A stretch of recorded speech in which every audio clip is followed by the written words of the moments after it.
मयंक एक multinational company में branch manager की जॉब करता था। एक दिन मयंक को ऑफिस से घर जाने के लिए लेट हो गया था। सर्दी की मौसम होने के कारण रात भी जल्दी हो गई थी। ठंड भी बहुत शुरू हो चुका था। रास्ते में चलते चलते मयंक को अचानक एक आवाज़ सुनाई दी, रुक जाओ। मयंक वहीं पर रुक गया और पीछे मुड़ के देखा, लेकिन पीछे कोई भी नहीं था। फिर से वही आवाज़ सुनाई दी, सामने देखो। जैसे ही मयंक ने सामने देखा तो उसे जमीन पर कुछ चमकती हुई चीज दिखाई दी। मयंक दौड़ के उस चीज के पास गया और देखा तो यह कोई साधारण चीज नहीं थी, बल्कि एक चमकता हुआ हीरा था।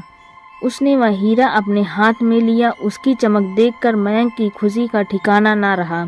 लेकिन मयंक को कहाँ पता था यह कोई साधारण नहीं बल्कि एक मायावी हीरा है। अचानक उस हीरे से आवाज आई, अगर तुम्हें और हीरे चाहिए तो इस जमीन को खोदो। इस जमीन के नीचे बहुत सारे हीरे हैं। मयंक खुश हो गया। उसने उस हीरे को अपनी जेब में डाला और जमीन खोदना शुरू किया। करीबन 2 फीट खोदने के बाद अचानक मयंक डर के मारे चिल्लाने लगा। इसके कारण उसका संतुलन खो गया और जमीन पर गिर पड़ा, क्योंकि उस गड्ढे से हीरे मोती नहीं बल्कि किसी इंसान का कटा हुआ सर मिला। अचानक वह सर हवा में उड़ने लगा और बोला, डरो मत, तुम्हें कोई हानि नहीं पहुंचाऊंगा। मैं तुम्हें बहुत सारे हीरे जवेरात भी दूंगा। बस मेरी बात ध्यान से सुनो। मैं जहां जाता हूं वहां मेरे पीछे आओ। फिर वह सिर हवा में उड़ा और जंगल की ओर बढ़ने लगा। करीबन 1 किलोमीटर चलने के बाद वह सिर रुक गया। मयंक भी रुक गया। फिर उस सिर ने मयंक से कहा, इस जमीन के भीतर बहुत सारे हीरे मोती जवाहरात छुपा हुआ है। इस जमीन पे खोदने का काम शुरू करो। मयंक खुश हो गया और उस जमीन को खोदने लगा। खोदते खोदते उस जमीन के नीचे हीरा मोती नहीं मिले, बल्कि उस सिर का कटा हुआ धड़ मिला। उस सिर ने कहा, अब तुम्हें एक आखिरी काम करना है, उसके बाद मैं तुम्हें माला माल कर दूंगा। तुम्हें कहीं से 1 लोटा खून लाना होगा। मयंक ने बोला, 1 लोटा खून? पर मैं 1 लोटा खून कहाँ से लाऊंगा? उस सिर ने कहा, चलो मेरे साथ। वो डरावना चेहरा मयंक को साथ लेकर थोड़ी दूरी पे गया।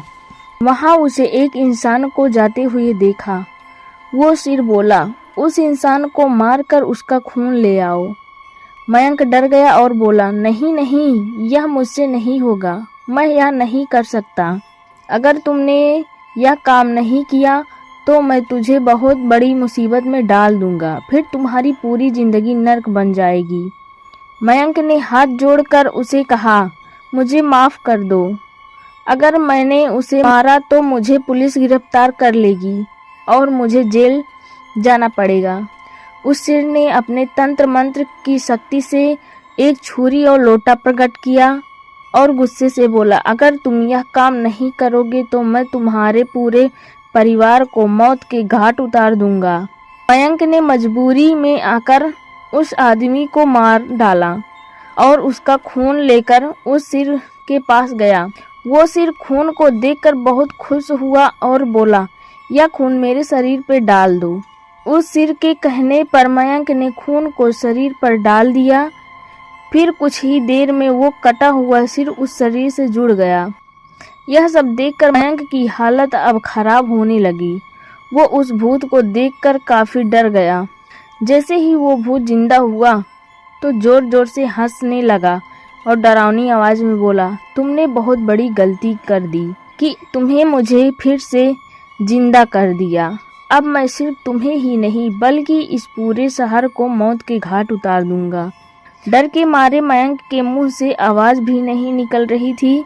वो अपने जान बचाने के लिए वहां से दौड़ा, लेकिन उस भूत ने छलांग लगाकर मयंक को जमीन पे गिरा दिया और बोला, मुझे बहुत भूख लगी है, अब मैं तुम्हारा मांस खाऊंगा। जैसे ही उस भूत ने मांस खाने के लिए आगे बढ़ा कि तुरंत ही उसका सिर धड़ से अलग हो गया।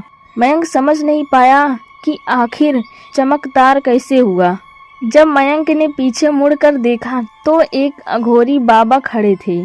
उस अघोरी बाबा ने कहा, जब तुम उस आदमी को मार कर उसका खून ले जा रहे थे तभी मैंने देख लिया था, समझ गया कि कुछ तो बुरा होने वाला है, इसलिए मैं तुम्हारे पीछे पीछे यहाँ तक चला आया और मैंने अपनी तंत्र की शक्ति से उस भूत को फिर से मार दिया।